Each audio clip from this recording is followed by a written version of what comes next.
Just over 24 hours from now, the federal government set to shut down, potentially, unless the dynamic here in Washington subtly shifts before tomorrow night at midnight. We'll get into where things stand politically in a second, but first, consider some of the impacts, potentially. For example, there are more than 1.3 million active military members who could have to wait to get paid, and federal programs people depend on could be paused. And then there's this, a headline from the Washingtonian. You can get divorced, but not married in D.C. during a government shutdown. That, my friends, is real.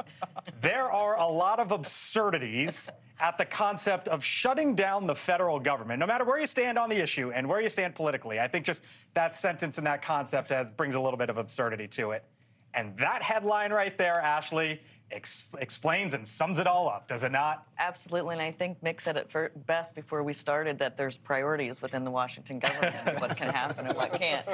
But no, it's actually sad. There's a lot of people's lives that will be impacted. So obviously there's the political theater that's happening in Washington, D.C. right now, but it is a real impact. And most importantly, one of the most important things is the TSA lines are going to be really Oh my gosh, there's impacts left and right. If you wonder how that you can get divorced but not married, there's two different offices here in D.C., Mulvaney, and it just goes to show, son, Are we doing the fun stuff first or the serious? No, let's do the fun stuff. Let's start here.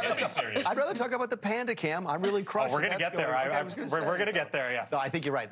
I think the way it works out is that you get your marriage license from one branch of the government, you get divorced in another, and that's. But by the way, halfway getting into the serious part of it, someone made that decision.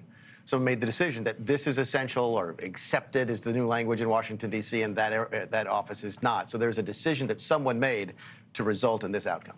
You're just recently engaged. You're not showing that headline to the fiance. Well, she's watching right now. Okay, all right. Maybe hence your intro, she knows. I guess. Of course she's watching. Did you just say that? Of course she's watching. We filed our marriage certificate.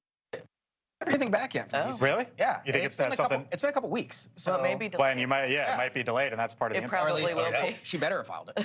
Listen, I just dropped my passport off yesterday to get re-upped for my honeymoon next February. So if that doesn't work out, I'm camping out in Bakersfield with Kevin McCarthy. Aren't the passport delays like a real thing here? Oh, they were a mess to begin with. Yeah, without the shutdown. And now that office will shut down, certainly. Yeah. Weren't a mess under the Trump administration. What? Sorry, weren't as much of a mess under the Trump administration. It wasn't as much of a mess. They're bad because they're not back at work. By the way, I covered the Treasury Department when I was over there at the White House when you were there. I had no idea that the Treasury Department had something to do with craft beer. But here was a headline from the 2019 shutdown. The government shutdown is holding new craft beers hostage. I guess that has something to do with all of this, too. It just goes to show when you take away the beer, taking away our freedom, that's not going to stand. Yeah. Thanks for watching. Go to NewsNationNow.com to find NewsNation on your television provider. And don't forget to subscribe. Click the red button to get more of NewsNation's fact-driven, unbiased coverage.